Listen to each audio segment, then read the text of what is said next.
We're very happy to be here to share our concerns about this particular bill. And because it's short notice, we're not here with a formal brief, but I will speak to this bill wearing two hats, as a 20-year veteran CBC television reporter, and in my current position as a union leader. Some might call me a union boss, but not often. In my position as president of the Canadian Media Guild, I represent more than 6,000 journalists and media workers across the country, including those at CBC in radio, television, and online news and programming. We are not a political organization, and we rarely speak out or criticize bills. But in this particular case, we felt compelled to speak out in the strongest possible terms from the moment we realized the significant impact this bill could have on the country's largest news organization. And I understand the movers of this bill may not have foreseen the significant and we think even dangerous precedent inherent in it. En ce qui concerne le budget de Radio-Canada, comme la majorité d'entre vous le savez sûrement, le gouvernement nomme déjà le président de CBC Radio-Canada et nomme aussi les 11 membres du conseil d'administration. Le gouvernement fixe également le budget de Radio-Canada. Autrement dit, le gouvernement en place a toujours eu et continue d'avoir un important contrôle sur le financement du radiodiffuseur public. Financement qui, vous le savez sans doute, a baissé chaque année au cours des 30 dernières années. Il faut aussi parler des coûts exceptionnels que ce projet de loi pourrait entraîner en raison de son existence parallèlement à la loi sur la radiodiffusion du pays.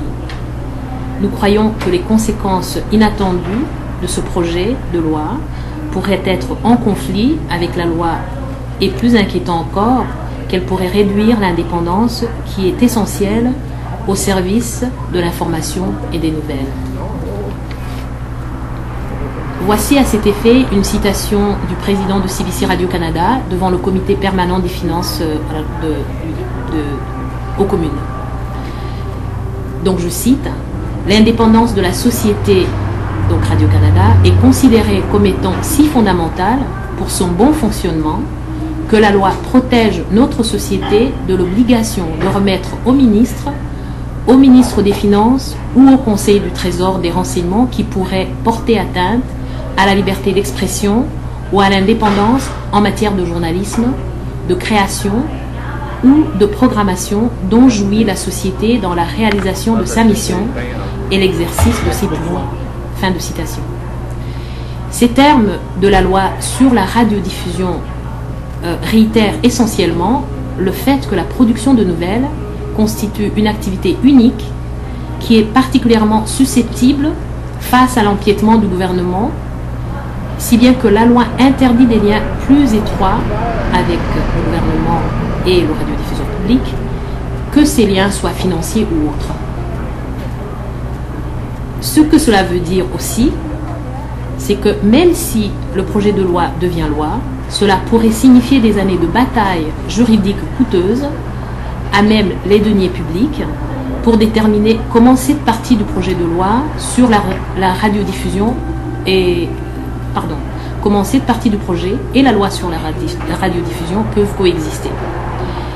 Est-ce que le gouvernement actuel souhaite vraiment être reconnu comme le gouvernement qui a mis en place une loi permettant l'ingérence du gouvernement dans la gestion du diffuseur public, qui crée des liens plus étroits entre un parti politique et le radiodiffuseur public et qui influence les nouvelles directement? Que se passerait-il si un autre gouvernement est au pouvoir? Voudra-t-il lui aussi mettre sa marque sur les nouvelles?